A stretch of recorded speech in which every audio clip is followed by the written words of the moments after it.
ਸਤਿ ਸ਼੍ਰੀ ਅਕਾਲ। ਤੁਸੀਂ ਜੁੜੇ ਹੋਏ ਹੋ ਪੰਜਾਬੀ ਰੇਡੀਓ USA ਦੇ ਨਾਲ ਤੇ ਮੈਂ ਹਾਂ ਪ੍ਰਵੀਨ ਸ਼ਰਮਾ। ਦੋਸਤੋ, ਬੜੀ ਮੰਦਭਾਗੀ ਘਟਨਾ ਵਾਪਰੀ ਹੈ, ਬੜੀ ਹੀ ਹੌਲਨਾਕ ਘਟਨਾ ਵਾਪਰੀ ਹੈ ਚੰਡੀਗੜ੍ਹ ਯੂਨੀਵਰਸਿਟੀ ਦੇ ਵਿੱਚ। ਤੇ ਇਸ ਤੋਂ ਵੀ ਇੱਕ ਬੇਸ਼ਰਮੀ ਦਾ ਕਾਰਾ ਕੀਤਾ ਵਾ ਮੈਡਮ ਮਨੀਸ਼ਾ ਗੁਲਾਟੀ ਜੀ, ਜਿਹੜੇ ਕਿ ਕਮਿਸ਼ਨ ਦੇ ਚੇਅਰਪਰਸਨ ਨੇ। ਉਹਨਾਂ ਦੀ ਮੈਂ ਬਾਈਟ ਸੁਣ ਰਿਹਾ ਸੀ ਔਰ ਬੜਾ ਮੈਨੂੰ ਦੁੱਖ ਲੱਗਿਆ ਕਿ ਬੀਬਾ ਆਪ ਔਰਤ ਨੇ ਤੇ ਔਰਤ ਹੋ ਕੇ ਉਹ ਕਹਿੰਦੀ ਕਿ ਦੇਖेंगे ਹਮ ਇਹ ਕरेंगे ਹਮ ਉਹ ਕरेंगे। ਤੁਸੀਂ ਕੀ ਕਰੋਗੇ? ਕਮਿਸ਼ਨ ਆ ਤੁਹਾਡੇ ਕੋਲੇ, ਤੁਸੀਂ ਕੀ ਕਰਦੇ ਹੋ? ਅਸਲ ਦੇ ਵਿੱਚ ਹੋ ਸਕਦਾ ਬੀਬਾ ਨੂੰ ਗੱਲਾਂ ਕੌੜੀਆਂ ਲੱਗਣ। ਬੀਬਾ ਨੇ ਪਿਛਲੇ ਦਿਨੀ BJP ਜੁਆਇਨ ਕੀਤੀ ਆ ਤੇ ਬੀਬਾ ਆ ਕੇ ਪੱਤਰਕਾਰਾਂ ਦੇ ਉਲਟਾ ਗਲ ਪੈ ਰਹੀ ਹੈ ਇਸ ਮਸਲੇ ਨੂੰ ਲੈ ਕੇ ਕਿ ਤੁਸੀਂ ਕਾਨੂੰਨ ਨੂੰ ਨਾ ਦੱਸੋ, ਤੁਸੀਂ ਕਾਨੂੰਨ ਆਪਦਾ ਕੰਮ ਕਰੇਗਾ, ਇਹ ਕਰੇਗਾ। ਕਿ ਜਿਹੜੇ ਇਹ ਔਰਤ ਕਮਿਸ਼ਨ ਨੇ, ਮਹਿਲਾ ਕਮਿਸ਼ਨ ਨੇ, ਕੀ ਸਿਰਫ ਕਲਾਕਾਰਾਂ ਦੀ ਲੜਾਈ ਤੱਕ ਆ? ਕਿ ਕਲਾਕਾਰਾਂ ਦੀ ਲੜਾਈ ਸੁਲਝਾਉਣ ਨੂੰ ਬਣੇ ਆ, ਜਾਂ ਕੋਈ ਸੱਸ ਕੁੱਟਣੀਆਂ ਵਰਗੀ ਫਿਲਮ ਆ ਗਈ ਜਿਹੜੀਆਂ ਕਿ ਆਮ ਹੀ ਅਸੀਂ ਗੱਲਾਂ ਘਰਾਂ 'ਚ ਵਰਤਦੇ ਆ ਇੱਕ ਦੂਜੇ ਨੂੰ ਛੰਦ ਤੁਕਾਂ ਸੁਣਾਉਣੇ ਆ? ਤੇ ਕੀ ਇਹ ਉੱਥੋਂ ਤੱਕ ਹੀ ਆ, ਜਾਂ ਕਿਸੇ ਚੰਨੀ ਵਰਗੇ ਦਾ ਮੀਟੂ ਮਸਲਾ ਚੱਕ ਲਿਆ 5-7 ਦਿਨਾਂ ਵਾਸਤੇ, ਰੌਲਾ ਪੈ ਗਿਆ, ਬਸ ਦੈਟਸ ਇਟ? ਕਿ ਆਮ ਬੰਦੇ ਨਾਲ ਕੌਣ ਖੜੂਗਾ? ਆਮ ਬੰਦੇ ਨੂੰ ਇਨਸਾਫ ਕੌਣ ਦੇਊਗਾ?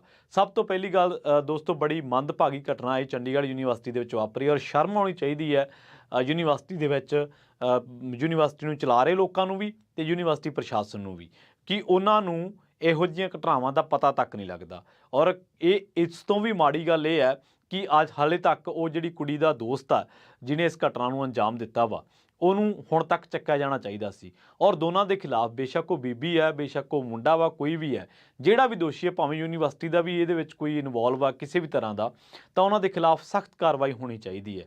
ਤੇ ਸਾਨੂੰ ਕੀ ਕਰਨਾ ਚਾਹੀਦਾ ਵਾ? ਇਸ ਵਕਤ ਸਾਡੇ ਸਾਰਿਆਂ ਕੋਲੇ ਮੋਬਾਈਲ ਫੋਨ ਆ ਤੇ ਇਹਨਾਂ ਚੀਜ਼ਾਂ ਨੂੰ ਸਾਨੂੰ ਜ਼ਿਆਦਾ ਸਪਰੈਡ ਨਹੀਂ ਕਰਨਾ ਚਾਹੀਦਾ। ਸਾਨੂੰ ਇਸ ਵੇਲੇ ਥੋੜ੍ਹਾ ਜਿਹਾ ਧੀਰਜ, ਥੋੜ੍ਹਾ ਜਿਹਾ ਸਬਰ ਕਰਨ ਦੀ ਲੋੜ ਆ ਕਿ ਇਹ ਜਿਹੜੀਆਂ ਖਬਰਾਂ ਫੈਲ ਰਹੀਆਂ ਨੇ, ਪਹਿਲੀ ਗੱਲ ਤਾਂ ਸਾਨੂੰ ਸਟੂਡੈਂਟਸ ਦੇ ਨਾਲ ਖੜ੍ਹਨ ਦੀ ਲੋੜ ਆ ਕਿ ਉਹ ਕਿਹੋ ਜਿਹਾ ਨਿਆਂ ਚਾਹੁੰਦੇ ਆ, ਕਿ ਉਹ ਯੂਨੀਵਰਸਿਟੀ ਦੀਆਂ ਕਾਰਵਾਈਆਂ ਤੋਂ ਸੰਤੁਸ਼ਟ ਆ। ਔਰ ਇਸ ਖਬਰ ਦਾ ਇਹ ਵੀ ਪਹਿਲੂ ਹੈ ਕਿ ਪੰਜਾਬ ਦੇ ਸਿਆਸਤਦਾਨ, ਚਾਹੇ ਉਹ ਕਿਸੇ ਵੀ ਪਾਰਟੀ ਦੇ ਹੋਣ, ਉਹਨਾਂ ਦਾ ਸਕਾਰਾਤਮਕ ਰੋਲ ਆ। ਆਮ ਆਦਮੀ ਪਾਰਟੀ ਦੇ ਕੁਝ ਸਿਆਸਤਦਾਨ ਆਏ ਨੇ, ਅਰਵਿੰਦ ਕੇਜਰੀਵਾਲ ਤੱਕ ਨੇ। ਪੰਜਾਬ ਸਰਕਾਰ ਨੇ ਭਰੋਸਾ ਦਿੱਤਾ ਕਿ ਅਸੀਂ ਇਸ ਮੈਟਰ ਨੂੰ ਦੇਖ ਰਹੇ ਹਾਂ ਔਰ ਬਹੁਤ ਸੰਜੀਦਾ ਮੈਟਰ ਹੈ। ਕਿ ਤੁਸੀਂ ਦੇਖੋ ਕਿ ਇਨਸਾਨ ਕਿੱਡਾ ਧੋਖੇਬਾਜ਼ ਹੋ ਗਿਆ ਵਾ।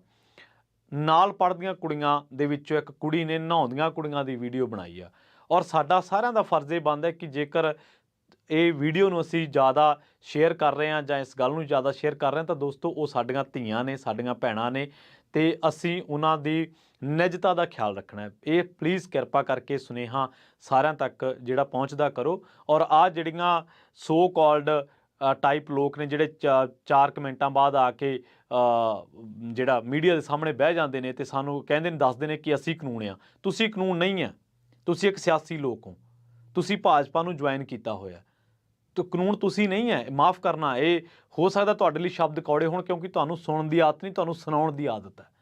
ਇਹ ਸੁਣਾਉਣ ਦੀ ਆਦਤ ਨਾ ਥੋੜ੍ਹੀ ਜਿਹੀ ਘਟਾਓ ਆਪਦੀ।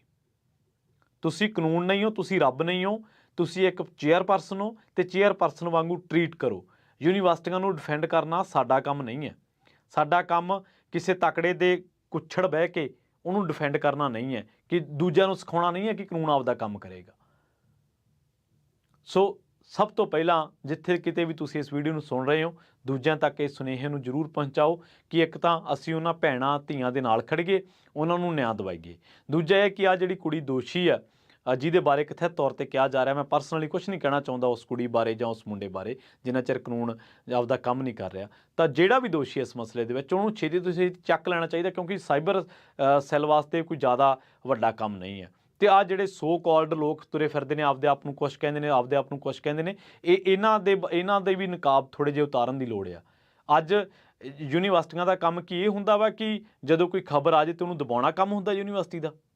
ਕਿ ਯੂਨੀਵਰਸਿਟੀਆਂ ਦਾ ਕੰਮ ਇਹ ਹੈ ਕਿ ਮੋਟੀਆਂ ਫੀਸਾਂ ਲੈ ਲਓ, ਲੋਕਾਂ ਦੇ ਧੀਆਂ ਪੁੱਤ, ਆਮ ਘਰਾਂ ਦੇ ਧੀਆਂ ਪੁੱਤ ਜਿਵੇਂ ਰੁੜਦੇ ਰਹਿਣ ਦੇ।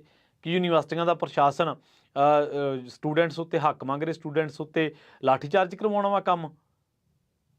ਇਹਨਾਂ ਬੇਸ਼ਰਮ ਲੋਕਾਂ ਨੇ ਗੀਜੇ ਭਰੇ ਆ ਔਰ ਗੀਜੇ ਭਰ ਕੇ ਇਹ ਆਪ ਤਾਂ ਸੌਂਦੇ ਨੇ, 4 ਛਿੱਲੜ ਉਸ ਪਾਰਟੀ ਨੂੰ ਦੇਤੇ, 4 ਉਸ ਪਾਰਟੀ ਨੂੰ ਦੇਤੇ, ਟੈਕਸ ਚੋਰੀ ਕਰ ਲਏ, ਵਜ਼ੀਫੇ ਘੁਟਾਲੇ ਕਰ ਲਏ, ਕਦੇ ਕੁਛ ਕਰ ਲਿਆ, ਕਦੇ ਕੁਛ ਕਰ ਲਿਆ। ਆਪ ਤਾਂ ਇਹ ਸੌਂਦੇ ਆ ਚੈਨ ਦੀ ਨੀਂਦ। ਔਰ ਚੰਦ ਕ ਇਹਨਾਂ ਨੂੰ ਚੰਦਾ ਚੜਾਤਾ, ਚੰਦ ਕ 4 ਛਿੱਲੜ ਉਹਨਾਂ ਨੂੰ ਚੜਾਤੇ, ਤੇ ਆਮ ਧੀਆਂ ਪੁੱਤਾਂ ਨਾਲ ਕੌਣ ਖੜੇਗਾ? ਅਸੀਂ ਖੜੀਏ ਸਾਰੇ, ਸਾਡਾ ਫਰਜ਼ ਬਣਦਾ ਵਾ ਅਸੀਂ ਖੜੀਏ ਸਾਰੇ। ਔਰ ਇਸ ਮਾਮਲੇ ਦੇ ਵਿੱਚ ਕਾਨੂੰਨ ਆਪਦਾ ਕੰਮ ਕਰ ਰਿਹਾ। ਪਰ ਕਾਨੂੰਨ ਲੋਕਾਂ ਨੂੰ ਤਸੱਲੀ ਦਿਵਾਏ ਕਿ ਉਹ ਕੰਮ ਕਰ ਰਿਹਾ। ਕਾਨੂੰਨ ਤੋਂ ਲੋਕਾਂ ਦਾ ਭਰੋਸਾ ਨਾ ਉੱਠੇ ਔਰ ਅਸੀਂ ਸਾਰੇ ਆਪਣੀਆਂ ਧੀਆਂ ਆਪਣੀਆਂ ਭੈਣਾਂ ਦੇ ਨਾਲ ਖੜੀਏ।